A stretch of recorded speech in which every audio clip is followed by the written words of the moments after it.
Kita nak buka keluar dia punya trailing arm. Kita nak press masuk yang ni, yang heavy duty wing impact racing bush, bahagian trailing arm bawah.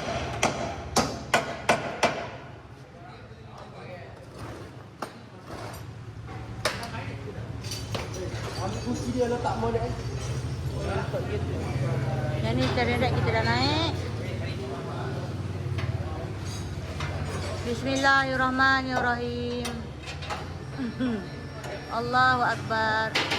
Subhanallah. Mantap bang. Tengok. Puasa membaca bismillah. Kau tak baca bismillah. Kena baca bismillah. So yang ni tukar steering rack. Yang tu nak tukar dia punya axle bush. GMC T9A. So yang ni pun dia ambil upah pasang juga. Yang ni axle kita dah buka keluar dia. Kita nak pasang dia punya engine mounting. Valve cover tu dah ada ke belum? Valve cover dah ada ke belum? Bang, valve cover dah ada ke belum bang? Valve cover dah ada dah? Wah, belum tanya mani. Okay, so yang ni Brembo pun ada guys. Nak skim disc pun boleh. Tengok. So yang ni untuk Honda City GMC. Nampak? Ball joint dia tukar baru Ball joint dia tukar baru.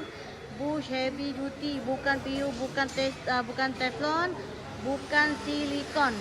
Yang ini pun heavy duty. Dah siap untuk Honda City. Mal. Ambil gambar dulu. Nah, letak susun. Arjun lah. Susun elok. Exober dah pasang dah?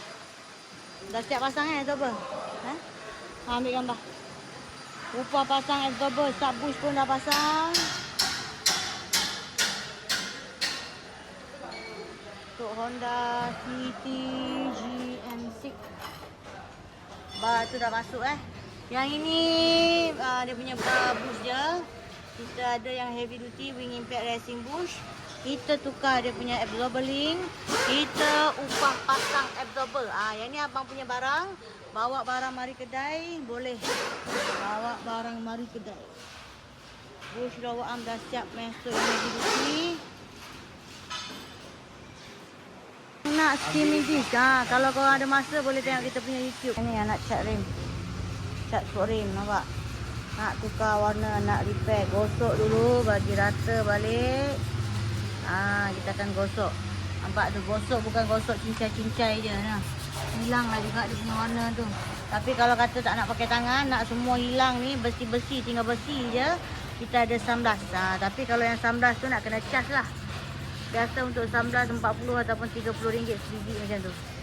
Nampak ni gosok pun gosok kuat juga ni bang Boleh hilang juga ni. Dia punya yang hitam ni dulu dia warna hitam. Yang nak cat rem ni kita gosok dia. Bagi buang dulu warna. Tepi-tepi ni. Nak repair cala, nak repair bibir pun boleh. Tak ada masalah. So yang ni untuk CRV masih dalam proses.